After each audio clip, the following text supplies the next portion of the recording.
Hello friends, very good evening. अभी जो हमने एंजाइटी से रिलेटेड आपको कुछ वीडियोस बनाए, तो आज उसकी आगे की कड़ी में एक नया टॉपिक है जिसको हम कहते हैं पैनिक अटैक।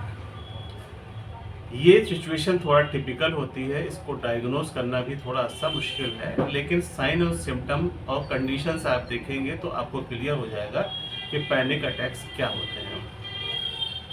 अचानक से होने वाला छाती में दर्द, अचानक से होने वाला डर, या अचानक से बहुत तेजी से घबराहट पैदा हो जाए, तो इस कंडीशन को हम पैनिक अटैक कहते हैं। जबकि इसके पीछे की रियलिटी अगर हम देखें तो रियलिटी में ऐसा नहीं होता है। ये हमारी बॉडी एकदम से रिस्पॉन्स करना चालू कर देती है। अब इसका रीज़न क्या होता है हम आपको बताते हैं। जब हमें पैनिक अटैक की कंडीशन आती है तो हमारा जो जिस्म या हमारी बॉडी है वो फाइट और फ्लाइट के मोड में आ जाती है। यानी जो सिचुएशन हमारे सामने आई है, घबराहट की, चेस्ट पेन की या उलझन एकदम से हुई है, तो उसमें फाइट एंड फ्लाइट मोड जो है वो बॉडी का ऑन हो जाता है। या तो हम इस सिचुएशन से लड़ें या सिचुएशन से भाग जाए, तो ये फाइट एंड फ्लाइट मोड कहलाता है। अब जब ये फाइट एंड फ्लाइट मोड होता है तो हमारी बॉडी में क्या सिम्टम्स जाहिर होते हैं जिससे हम उनको पहचान सकें। जब ऐसा सिचुएशन हमारे सामने आती है तो सबसे पहले ये कंडीशन हमारी बॉडी में ब्रेन में एक पार्ट होता है जिसको एमिगडाला कहते हैं, ये उसको परसीव करता है। एमिगडाला ब्रेन का वो पार्ट है जिसको हम फियर सेंटर या डर का केंद्र कहते हैं। जब ये सिचुएशन सबसे पहले आती है तो ब्रेन का एमिगडाला इसको रिसीव करके ये मैसेज देता है किसको, हाइपोथैलेमस को, कि कुछ हमारे साथ गलत हो रहा है। तो हाइपोथैलेमस कहता है अच्छा ये बात है, तो हाइपोथैलेमस अपने मैसेज भेजता है, वो चला जाता है सिंपैथेटिक नर्वस सिस्टम से। अब सिंपैथेटिक नर्वस सिस्टम पे जाता है तो पूरी बॉडी में ये सिचुएशन या ये मैसेज चला जाता है। अब जब ये जाता है तो बॉडी के अलग अलग पार्ट्स में हमको इसके सिम्टम्स जाहिर होने लगते हैं। अगर हमारी सिंपैथिक नर्वस सिस्टम एक्टिवेट हुआ तो ये अपना असर कहाँ डालेगा, तो सबसे पहले हम आपको बताते हैं। जब सिंपैथेटिक नर्वस सिस्टम ऑन होता है तो ये मैसेज देता है बॉडी की, हमारी एक किडनी जहाँ होती, किडनी के ऊपर एक छोटी ग्लैंड होती है जिसको हम कहते हैं एड्रीनल ग्लैंड।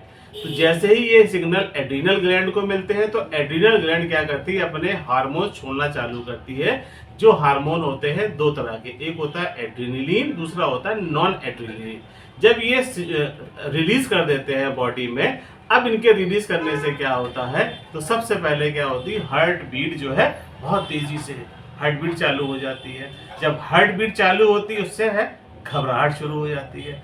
दूसरा काम क्या होता है, रेस्पिरेशन यानी सांस लेने की प्रक्रिया बहुत तेजी से होने लगती है, जिससे क्या होता है, ऑक्सीजन की डिमांड बहुत ज़्यादा बढ़ जाती है और CO2 कम होने लगता है। इसी सांस कड़ी में ब्लड प्रेशर जो है हमारा वो बढ़ने लगता है।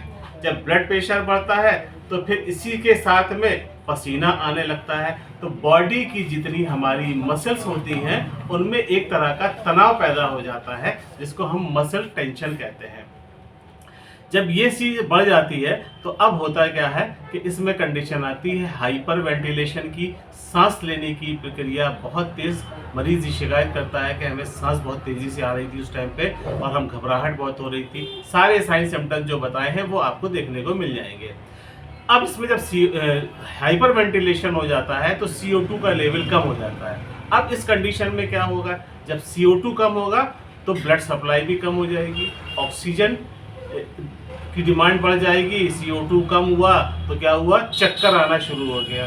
चक्कर आएगा, उसके साथ हाथ पैरों में झुंझुनाहट, मरीज कहेगा हमारे हाथ पैर में तो जान ही नहीं लग रही है, कुछ देर के लिए ऐसा हो रहा है। इसके बाद हमारे पूरे जिस्म में एक भारीपन चालू हो जाता है। अब हमारे पास जो चौथी साइकिल आती है जिसको हम विशिशियस साइकिल कहते हैं, यानी डर की साइकिल।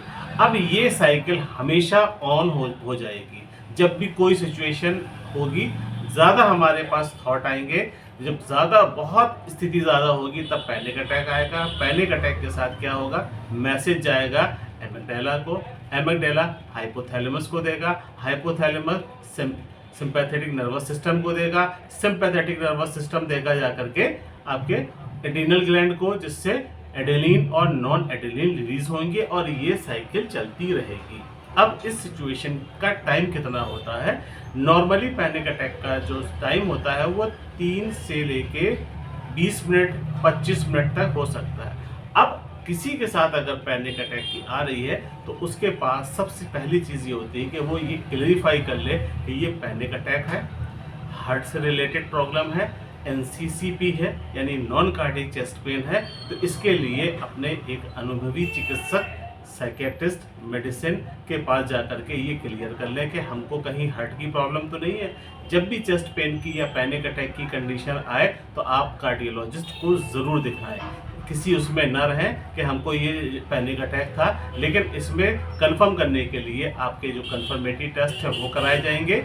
आप कार्डियोलॉजिस्ट को दिखाते हैं, अगर वो वहाँ से रिलीज करते नहीं आपको हार्ट की कोई प्रॉब्लम नहीं है तो कहीं ना कहीं ये आपको जस्ट इसकी पैनिक अटैक की कंडीशन थी। अगर ऐसा होता है, इस पीरियड में होता है, तो आप रिलैक्स करें और इस बात का बिल्कुल ध्यान रखें कि आपने कार्डियोलॉजिस्ट को विजिट कर दिया था, वहाँ पे हमारी कोई ऐसी चीज़ नहीं आई है, इसलिए हमको ओवर थिंकिंग या एक्सेसिव थिंकिंग की वजह से ये प्रॉब्लम आई है। आप रिलैक्स में आ जाइए, फौरन अपने आसपास के वातावरण को देखने रहिए, खुली जगह पर रहें और उसके बाद अगर इसके बार बार ये कंडीशन रिपीट हो रही है तो आप अपने एरिया में किसी अच्छे उसमें हॉस्पिटल में जा कर के साइकेट्रिस्ट को, क्लिनिकल साइकोलॉजिस्ट को दिखाएं। अपनी नॉर्मल लाइफ को चेंज करते रहें। हमारे पास कुछ फ़ोन्स आए थे, कुछ मैसेजेस आए थे, कुछ डॉक्टर्स के आए थे, उन्होंने इस टॉपिक के लिए बहुत परस्यू किया था कि इस तरह की सिचुएशन अगर आती है तो हम इसको क्या कहें, अगर पैनिक अटैक्स आता है तो हम कैसे डायग्नोज करें। स्पेशली हमारे डॉक्टर शमीम हैं, उन्होंने हमको बहुत ज़्यादा एम्फेसाइज किया कि आप इसका वीडियो ज़रूर बनाइए। थैंक यू डॉक्टर शमीम, आपने मुझे करा। आप इसके बाद भी आइंदा मैं आपको वीडियो बनाता रहूँगा। आपको ये वीडियो पसंद आए तो आप हमारे कमेंट बॉक्स में, जो YouTube का कमेंट बॉक्स है, उसमें जा कर के हमें करें और इसके बाद जो है आप क्वेश्चन पूछ सकते हैं कि कोई हमें आपकी अगर क्वेरी है तो आप ज़रूर पूछिए। Thank you so much.